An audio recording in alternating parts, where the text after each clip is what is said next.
Hey, in this video, we're going to talk about the 9 things that most coaches think they need to be successful that you absolutely do not need to be successful.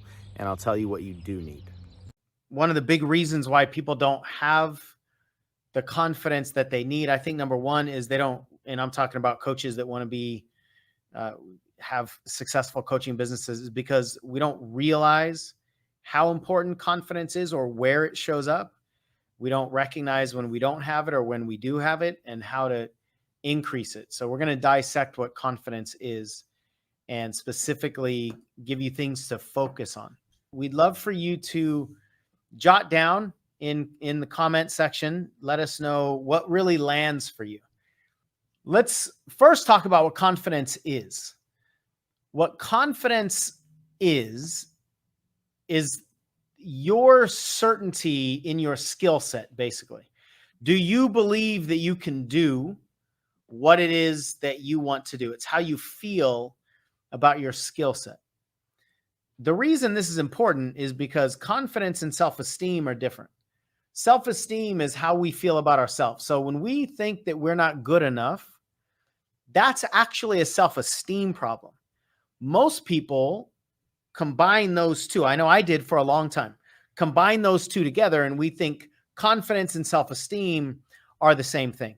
And when we have a self-esteem deficit, we then therefore try to solve it with confidence focus. And a confidence focus is not going to solve a self-esteem problem and vice versa. Now they relate to each other for sure, but they're not the same thing. So it's really critical to understand what confidence is and what self-esteem is so that you get the right target. In this video, we're going to talk about confidence specifically.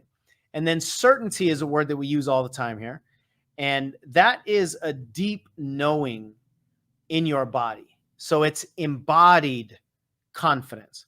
It's not just intellectual confidence. And intellectual confidence is quite different than embodied confidence, which is one of the problems because a lot of us are searching for intellectual confidence. We're using our intellect to assess whether we are confident.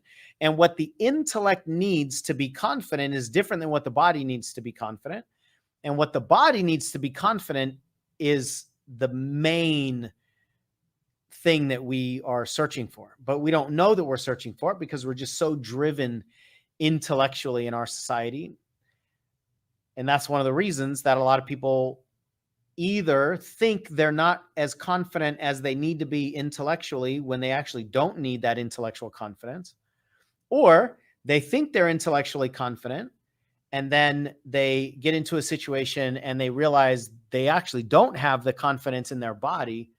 So then they get frustrated and confused and they wait until they have more intellectual confidence to get going. So I want to create a distinction here between what our mind thinks we need and what we really need. And this isn't coming from theory. This is coming from 15 plus years in this coaching industry. So I've been a coach more than 15 years.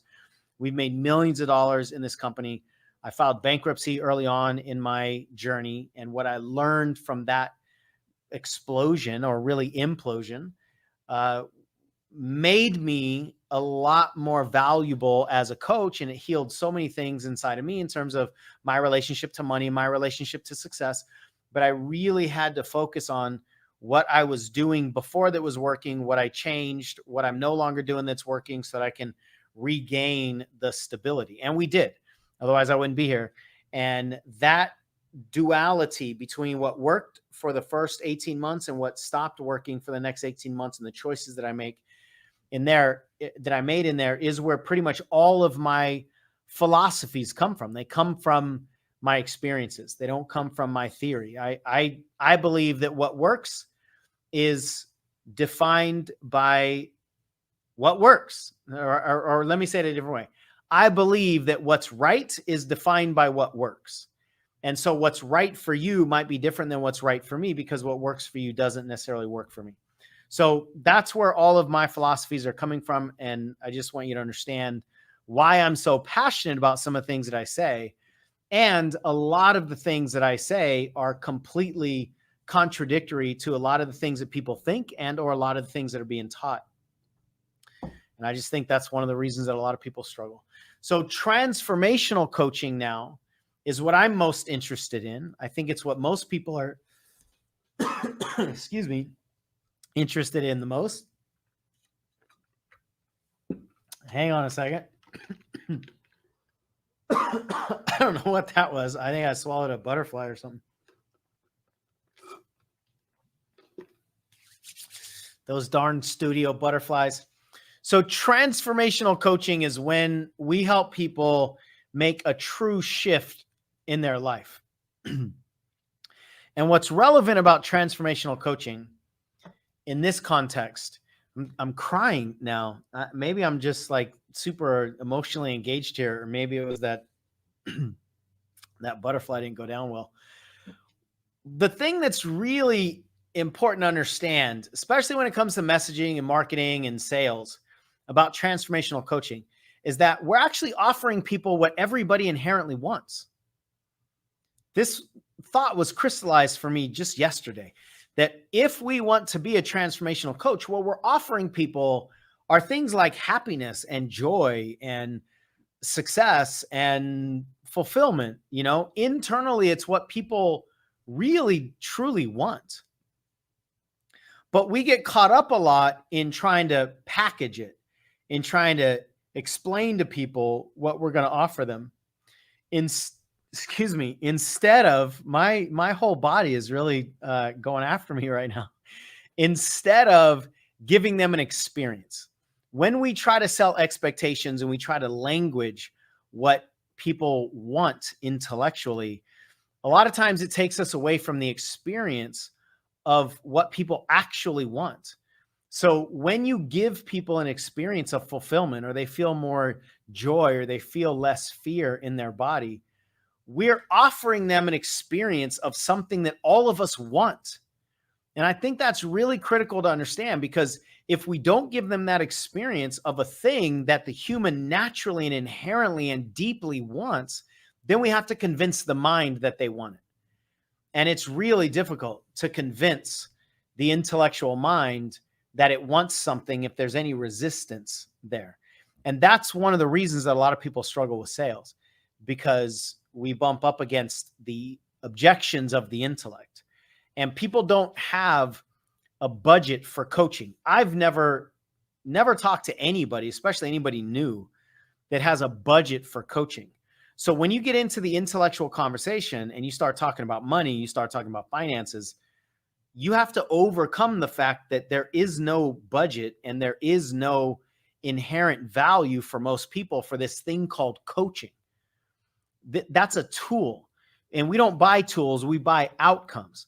So if you get people involved in this intellectual conversation around the tool and how much the tool costs, rather than give them an experience of something that they really, truly want, you're going to be bumping up against all kinds of intellectual walls. And that's one of the most common experiences that new coaches especially have, or any coaches that are just not getting over whatever the wall is, whatever that level is that you want to get over. So we've got to really give people experiences, and we want to be in the experience of the coaching. If we are a product of the product, then we'll be able to help people tap into something much deeper. But if you don't do that, then you're going to be speaking from your intellect to their intellect, and that's just not easy to do. Just a quick synopsis of what I believe sales really is as a transformational coach is to give people an experience of something that they want and then offer them more. That's really it. If you give them that experience, you're not getting into a lot of the intellectual details of a process that most of us don't intellectually even understand until we've experienced it. So in the intellectual conversation, whether it's us internally or the intellectual conversation with them, inside of there is all kinds of doubts. There's all kinds of fears. There's all kinds of uncertainty to the intellectual mind. So if your confidence is sourced intellectually, you're always going to struggle, in my opinion, especially as a transformational coach. We have to source our confidence from something that we have more certainty in, and something that we can control more. We need to source our confidence primarily from our ability to help people untie the knots that they have tied, to help people stop telling the stories that they are telling themselves. If we can source our confidence from the human's ability to untie their own knots, and then from our ability as a coach to use ferocious curiosity to dive into their space and dive into whatever problems they're holding on to and facilitate rather than force, or rather than direct, or rather than just answer questions, that's where deep confidence can be sourced from. But that's not an intellectual place. That's more of an embodied place. And in order to source your confidence from that perspective, you got to be a really good coach. You've got to coach, you've got to practice, you've got to dissect, you've got to get a bunch of hours underneath your belt. You've got to get other people's perspective. You got to get other people offering you different approaches. You got to watch other people's different approaches. What I believe is true for most people is that their lack of success as a coach stems from their lack of belief in the product, which is themselves as a coach, as well as the concept of and the process of transformational coaching. When we think that being a good coach is knowing all the answers or understanding the coaching tools and knowing when to use them, we're coming from this intellectual place, and that's not what coaching is. And one of the reasons, again, this crystallized for me yesterday when I was thinking about it, one of the reasons that a lot of coaches don't have that confidence is because they don't understand the animal that they're working with. They don't understand human behavior. If you don't understand human behavior at a deep, deep level, it's going to be really difficult. Even if you learn some of the coaching tools that a lot of people use to provide transformation, if you don't understand human behavior, then understanding the tools won't matter all that much, because you don't really understand what's under the hood. You don't really understand what's driving human behaviors. You got to understand what we're dealing with here and what the outcomes are in order to use the tools, because otherwise the coaching tools don't matter. And I think a lot of people learn. That's what I did, actually. I got certified for 21 straight days in coaching tools, but I didn't really learn about the human. I didn't really learn about the human brain. I learned about it just a little bit in the context of the coaching tools. So I felt like I had a lot of confidence in these tools. But then once I went out there and tried to throw it out there into the world and become this life-changing coach, I didn't really understand the people that I was dealing with. So in my certification programs, we always make sure that we talk about context, because context matters. If all you know are the coaching tools, but you don't know the context of when to use them or what to look for, how to know when something is working, how to know when to change one tool out for another, then you're going to really struggle as a coach. Your understanding of human behavior is more important than your understanding of coaching tools. But I think most people believe that confidence comes from understanding the coaching tools. And I think most coaching schools or most coaching programs teach coaching tools way too much without teaching who are we dealing with here? What drives the human? What causes humans to hold on to habits that sabotage themselves? If we don't understand that, then it doesn't matter if we have coaching tools that can help people shift their perspective of the world. We need to know why the anchor is there in the first place. We need to understand the connections that are happening internally at a deep level, at an unconscious level, for the tools to matter. That's why we spend so much time in explaining and teaching and giving you an experience of the human behavior. And the other cool thing about that is in our deep dive into human behavior, you'll find yourself in all of it. You'll find a lot of your own behavior patterns in the exploration of the human brain and of human behavior. So you will have more of a personal shift inside of that, which will give you more confidence and more belief in the process, which will make you more magnetic to coaches. I'm just telling you this as a reporter.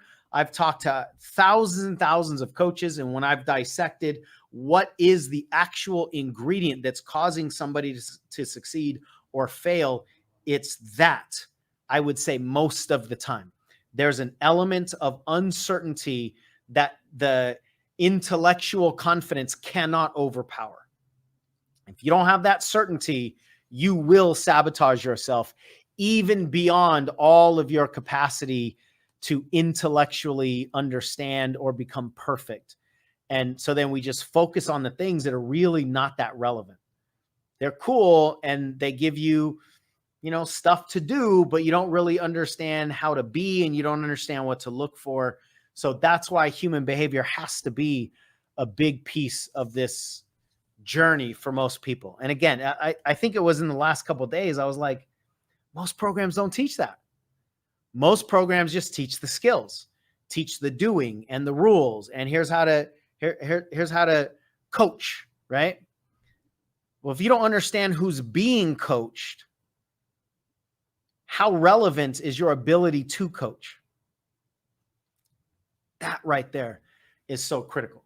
So inside of all of that foundation, inside of all of that discussion, hopefully now it will make more sense as to what you don't need to be more confident, but what most people think they need. One of the things you don't need is to have eliminated all of your doubts and fears. If that were the case, I can't have a mic in front of my face. If that was the condition, I would never be able to talk because I've not figured out a way to eliminate all of the doubts and fears in my head.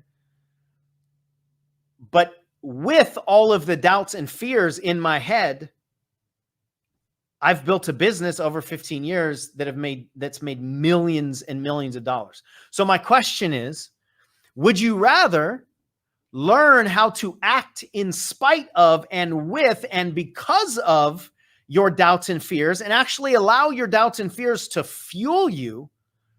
Or would you rather be where I think most people are, which is staying in the closed, comfortable confines of the racehorse gate until you have all of your doubts and fears eliminated for the gate to fly open? That's what most people are demanding of themselves. And the only way I know to turn the doubts and the fears in your brain off is to turn your brain off. That's the only way I know. I remember a woman asked me years and years ago, how do I get rid of all the doubts and fears that pop up in my head? And I immediately, with like no pre-planning, I said, death.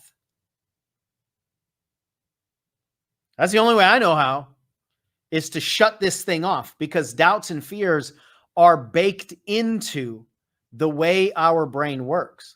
So please don't be one of the people that are demanding of yourself to be completely clear of all your doubts and fears before you take action.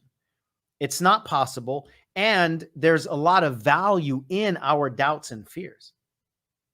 The other thing that a lot of people think they need is to know exactly what to do and when, to be able to predict the future. If client says A, then I say B. But what happens if client says 7 and you were planning on them saying A for you to say B and they flip the script? Then what do you do? If you are demanding of yourself to know exactly what to do and what to say and when to do it and when to say it, you just won't give yourself permission to get into action. The third thing that a lot of people believe they need, which you don't need, is to be able to answer all the possible questions. In fact, you don't have to answer very many questions. I answer so few questions in my coaching. I just don't answer very many questions because I have a fundamental belief, knowing how human behavior works just after all these years, that I don't need to bring the answers to the questions, because the client has the answers and their answers are more powerful than mine anyway. They will be more committed to the answers that they come up with than the answers that I give to them. And what that's allowed me to do as a coach is show up without a whole lot of pressure on myself to answer all their questions, because then I need to know what questions I need to prepare for. And that just adds so much pressure. And that's not the way to be a good coach. Another thing you don't need is to have a paying client. That's not a validation of you being a great coach. You can be a great coach without a paying client, and you can have a paying client and be a terrible coach. Those two things are not necessarily the same thing. You don't need to be perfect. That's another thing that the intellect wants to be in order to source confidence from the intellectual mind. Is if we're perfect, then that means we won't ever mess up. And if we know that we'll never mess up, then we have permission to get going. And let me tell you, nobody needs a perfect coach. Very, very few people are looking for a perfect coach. And we generally don't trust perfection anyway. Perfection is more suspicious than trustworthy. So why are we placing any energy on perfection when it's one of the worst things that we can do for client attraction? You don't need to be a carbon copy of your teachers. One of the things that a lot of coaches, I did this early on, is I thought I needed to be just like them. The people that I was learning from, I thought I needed to be like them. And you don't need to be like them. You need to be the best version of yourself. That's it. You don't need a website. A lot of people are putting way too much energy on a website or whatever a website comes with. You don't need 9 different tabs on a website. I'm not saying a website isn't useful. I have a website. I've had a website pretty much my whole coaching career, but it's not required. It's not a necessity. If you want it, fine. You don't need it. You don't need to be uber clear on your message before taking a lot of action. Your message needs oxygen to evolve. Way too many people are trying to perfect their message in the scary confines of the self-abuse room, or in our intellectual mind where all the doubts and all the fears and all the judgments are. You know how hard it's going to be to have a message that you really like through the lens of the intellect, which is constantly trying to keep us safe from taking any risks? It's just not going to be possible for most of us. So you don't need that. And you don't need a lot of the marketing stuff that a lot of people think. You don't need a bunch of products, and you don't need funnels, and you don't need business cards, and you don't need flyers, and you don't need a big, long sales page, and you just don't need a lot of the bells and whistles that a lot of people think you need. Again, if all of that stuff is a part of what you want to create, fine. There's nothing wrong with it. I'm not saying that they're bad. I'm just saying they're not required. And the reason this is important to understand is because a lot of people don't have confidence and certainty in themselves. So because of that, they just work on all these other things. And essentially it just becomes a delay tactic. If you don't have certainty in yourself and you don't do the things that will build certainty, then creating a website will not magically give you certainty. If you don't have certainty now in what are we, June 2021, then just passing time to October 2021 won't give you certainty. And building funnels on top of the lack of certainty now won't give you certainty. Getting a paid client because you've learned sales skills won't give you certainty. If you don't have certainty in your coaching, there are only a few things that you can do to give you certainty in your coaching. And all those other things aren't it. Anything that's focused on external perspective is not going to give you that internal embodied certainty. So what does this look like in action? How do you get certain? You take a lot of uncertain action. That's one of the most critical things, is you've got to act in the face of your doubts. And I can't tell you how many times, how many hours, how many discussions we've had in trying to dissect what the recipes are that most people are following and what the ingredients are that determine success and failure. And what we found over all these years is the things that most people think they need, they don't need. The things they need, they don't think they need. And the things that they need, they don't want. And the things that they want, they don't need. If we constantly focus on what we want our desires and our fears, if we're driven by the desires and the fears of our ego, we won't grow, because our ego is designed to keep us safe. Our ego is committed to preservation, not expansion. So when we listen to our desires and think, oh, this makes sense to me, this is familiar to me, this is comfortable to me, and you think there's going to be a familiar, comfortable path to take you places you haven't gone before, it's not going to happen. There's no such thing as a familiar path to uncharted territory. So if you want to grow beyond your current comfort zone, there is no familiar path to that. Yet most of us are demanding that there's this familiar path. So there's an element of surrender that we need to have into the discomfort, surrender into the path, and honestly, surrender into the mentorship of people that have just done this and will tell you the truth and not what you want to hear, right? If people ask me what it really takes to be successful, I'm happy to share, and it's not going to be what almost anybody wants to hear. And honestly, that's not an easy thing to sell. And I'm also not saying it's going to be massively miserable or anything like that, or it's going to take a long time. What I'll tell you, though, is it's not going to be a smooth paved road that's got a slight downhill incline so you can just gain your balance and let gravity take you all the way into success. That's not ever going to happen. So we will never sell somebody that the process of growth and evolution is easy. We'll just tell you we'll be there through the process with you. And there is a process. There is a predictable process. And if you will show up to the class and stay there, then what we can virtually guarantee, this is one of the boldest realizations that I've had over the last few years, is what we can virtually guarantee is if you'll show up to the class and do the things that we tell you to do, on the other end of this process, you will come out a transformed, certain coach in the area of transformation. If you don't follow the class, probably won't happen.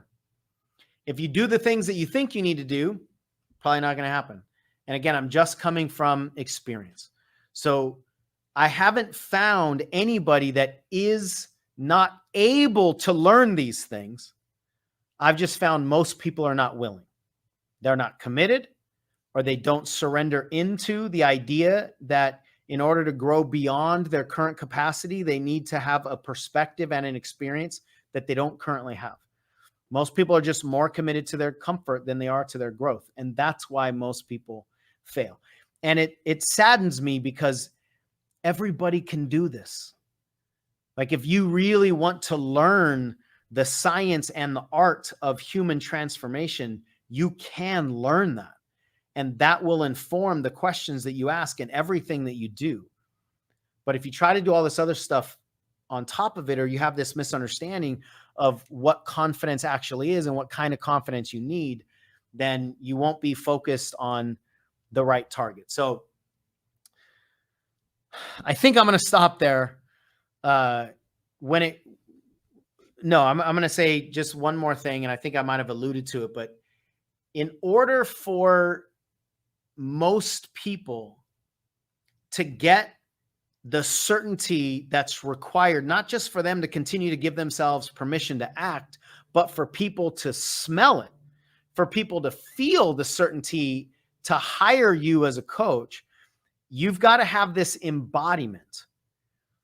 And most people don't give themselves permission to take the uncertain actions until they have the embodied confidence that's impossible to have until you take uncertain actions. I'm going to say that again because it's really critical you catch exactly what I'm saying. Most people aren't giving themselves permission. It's not that they don't have the ability. They don't give themselves permission to take uncertain action. They don't know how it's going to look. They don't know how long it's going to take. They don't know anything about the details. So since the uncertainty makes them uncomfortable, they don't take the action. They're demanding that they have confidence in the uncertain action, which cannot come